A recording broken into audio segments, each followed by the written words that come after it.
Aš akmuo, tas, kuriuo pasikliauni, tas, kurio nepastebi, bet be kurio griūva. Aš pamatas, girna, auka ir slengstis. Mane įmūrijo, mane slėpė, mane laistė krauju ir barstė miltais. Rašė, braukė, trynė, vėl kala, vėl trina, vėl kala. Tarsi kur nors manyje galėtų būti galutinė tiesa. Aš jaučiu ir žinau, laiko nėra, yra tik žmonės, kurie kartojasi. Pradžioje buvau tik karštas nuo saulės. Šalia ir ant manęs glausdavosi gyvatės, giedodavo paukščiai. Aš gulėjau žemėje, kurios vardas dar neturėjo raidžių. Tada atėjo kuršiai. Jie nešė mane kaip savo širdį, į aukuro vidurį, į ratą, kur sukosi kūnas, daina ir mirtis. Jie rėžė manyje ženklus, ne grožiai, tam, kad liktų. Karys prieš žygį užkasė po manimi motinos dovanotą žiedą, o mergaitė padėjo stiklo apyrankės karoliuką. Nebrangiausia, bet vienintelį. Kai šoko virš manęs su elnio kailiais, kai būgnais mušdavo laiką tarp metų ir tarp sapno, aš jau buvau daugiau nei daiktas. Aš jau buvau tiltas. Tada vėjas pakeitė kryptį. Atėjo kitokie. Jie neturėjo būgnų, turėjo žodį, bet nežinojo, kaip jį paleisti. Jie vis kalbėjo apie vieną dievą, bet bijojo visų. Tada mane išrovė, įmūrė į savo bažnyčią, kad laikyčiau jų stogą, ne jų tikėjimą. Jie kalė mane maldom, bet aš buvau pilna žaibų. Vieną naktį perkūnas trenkė taip, kad net jų varpai nutilo. O aš likau. Ir vėl buvau paimtas, perkeltas į kluoną, arčiau gimimų, šiaudų, moterų giesmių, kūdikių riksmų. Ten žmonės ir meldėsi, gyveno ir augo. Ėjo metai, ėjo kariuomenės. Savas keitė ne savos, tai carų, tai Napoleono. Karys, pavargęs, purvinas, sustojo prie manęs. Žiūrėjo ilgai taip, lyg matytų veidą, ne akmenį. Išsitraukė monetą, didelę, sunkią, ir tyliai padėjo po manimi. Pasakė, grįšiu. Negrįžo. Bet aš vis dar laikau jo pažadą. Jis sveria mažiau nei grūdas, bet slepiasi giliau už molio, už smilties, už minties. Tada, kai viskas griūna, griūna viskas. Dvarai krito vienas po kito kaip supuvę dantys. Kumečiai vėl rinko plytas, lentas, pasakojimus. Vienas jų, akmentašys, pažvelgė į mane, švelniai pabeldė, paklausė, ar dar siela skamba. Aš tylėjau, nepratariau jam nė garso. Bet jis išgirdo. Jis mane tašė, vartė, sukiojo, vėl tašė, kol pavertė mane girną. Dabar mano laikas ten, kur sukasi ne tik akmenys, bet visas kaimas.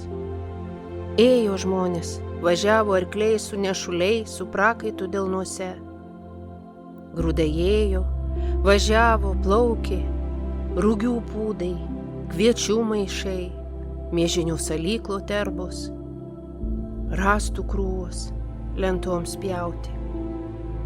Vienam reikėjo stalo vestuvėms, kitam lopšio, trečiam 6 lentų krabui. Viskas sunešė. Aš vis sukausi, kantriai maliau. Malūno šurmulys. Čia rinkosi ne tik grūdų sumalti, bet ir žinias, kalbas, tylą. Kas atnešdavo juoką, kas gandą, kas skausmą. Moterys nešdavo pintines, vyrai sunkius maišus ir dar sunkesnės mintis. Ant manęs sėsdavo, pasiremdavo, atsikvėpdavo, kalbėdavo apie Napoleoną, apie carą, apie velnius po slenksčiu, apie Smetoną. Paskui apie vokiečius, tada apie rusus. Sukosi čerkelė, sukosi žodis. Sukausi ir aš. Girnos nenutyla. Legendų būta. Kartojamų, šnabždamų, perdėtų. Viena apie velnę, kuris nešė mane per pelkes. Sakė prisiklausęs, jog šitas akmuo neša žinojimą, kad jeigu pastatysi jį virš savo lobio, niekas niekad neras. Tad tempė jis mane per kalnus, per brūzgynus, kol ragai nulinko, sparnai nutrupėjo, vos be užkėlė mane ant kalno, kur galvojo paslėpsęs. Žiūri, o ten jau babutė kasa žemę ir sodina grikius. Velnias trenkė mane į šalį ir nusikeikė. Tegu žmonės patys savo malą, aš jų dainų neperreksiu. Ir dingo. Bet kai labai vėlu ir girno sukasi be žmogaus, kas žino, kieno šešėlis stovi prie slenksčio. Kartą bernai užkėlė mane prie durų skupam ūkininkui, kad rytą išėjęs basas, pelipdamas užkliūtų ir kristų veidų į rudens purvyną. Nukrito, iškoneveikė, iškeikė, bet paskui tą akmenį pasidėjo prie klėties. Sakė, nuo tada višta pradėjo dėti 2 trynius kiaušinius. Kai kas nors klausdavo, ar tiki tokiais dalykais, ūkininkas mirkteldavo. Kai išbandai ant savo nosies, tiki viskuo. Smetonlaikis savo šviesą ėjo ne iš viršaus, bet iš vidaus. Lietuvybė nebeslėpėsi, ji žydėjo. Jau garsiai skambėjo mūsų kalba, vėliavos kilo į viršų, o duona kepta su pagarba. Dabar po manimi slėpė litus, segęs su tautiniu raštu, piešė ir kalė ant veido akmens Gedimino stulpus, kad karalystės legendos atmintyje tautos liktų. Atrodė, tai dabar jau ilgam, kad ši tautiškumo girna mals tik šviesą. Kol šešėlis vėl apsukęs ratą sugrįžta. Ten, kur karas, sienos griūva, veidai keičiasi, kalba grįžta svetima. Vėl grūdais lengsti kerta kaip pabėgėliai, tylus, nebylus, tuo svarbus. Rubliai byra tarp mano girnų, salyklas kartesnis, miltai sausesni ir vis tiek jos mala. Kolūkiai. Melioracija tiesina upelius ir žmonės. Pieva, kur merginos panguliaudavo, tampa durpynu. Dainos nuskęsta kanaluose. Aš vėl ištremtas. Šįkart į kontoros pamatus. Ten, kur nebyra nei miltai, nei kalba, tik dokumentai ir planai. Bet net ir ten, tylūs balsai, ranka prie manęs kartais išdrįsta tyliai pasakyti: dar bus. Grįžo balsas. Nebe iš Tryškių, o iš Vašingtono. Grįžo laisvė. Grįžo vėliava, grįžo litas. Ir aš, ištrauktas iš pamato, pastatytas prie trobos slenksčio. Vėl kažkas per mane peržengė. Vaikas, senelis, mylintis žmogus. Vėl pasakoma: čia, mūsų. Vėl užkalam datą. Rytoj nutrinsim, bet šiandien tikra. Atsivėrė laikai, kuriuose tvyrojo oras kaip audros, kupinas galimybių ir chaoso. Kalbėta, kad tapsime Švedija, gal net Šveicarija, kad visi bus sotus, tylus, tvarkingi, kad viskas ims vykti kaip laikrodis, kaip banko planas, kaip dokumentas su parašu ir be klaidų. Skubėta taip, lyg jau būtų pavėluota. Statyta, išardyta, perstatyta. Paskubėta turėti prieš suprantant. Paskubėta pasikeisti be pasikalbėjimo su savim. Ir aš šyptelėjau. Ne iš piktumo, iš pažinimo. Kaip greitai jūs viską norit. Bet protas, ne popierius, jis neperspausdinamas. O pakeisti protui pirmą reikia suprasti, kas jame iš viso įrašyta. Norit būti kaip Šveicarija? Pradėkit nuo kantrybės.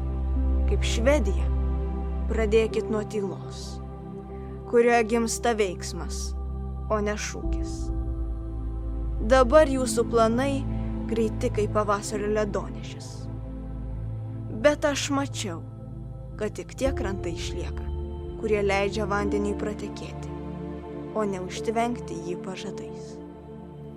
Aš vis dar malu. Po manimi vis dar perbėga vilties grūdeliai, nusivylimo pelai, tikėjimo sėklos.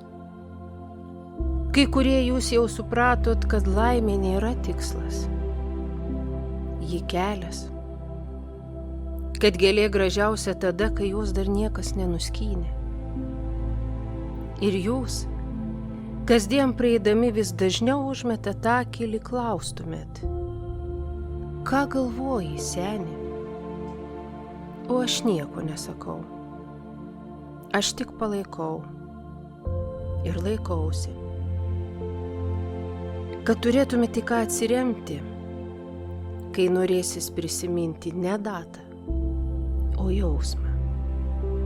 Nes aš galbūt ne visai iš šios žemės. Gal esu kosmoso kūdikis, nuslydęs per ledynų kalvas, mėnulio brolis atplėštas nuo pilnaties dar prieš tai, kai buvo žodis. Gal aš nešikas, sauganti žinia, kurios jūs dar nesuprantat. Bet kada nors, gal po 1000-mečio, kažkas priklausausi prie manęs ir išgirs.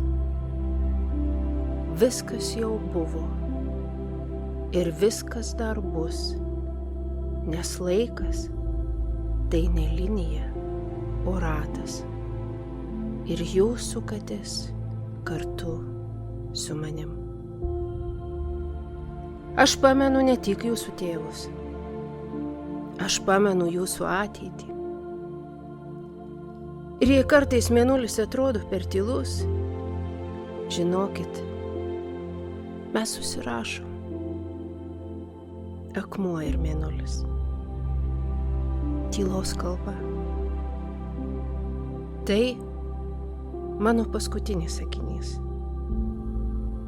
Ne todėl, kad baigta, o todėl, kad pradedat jūs.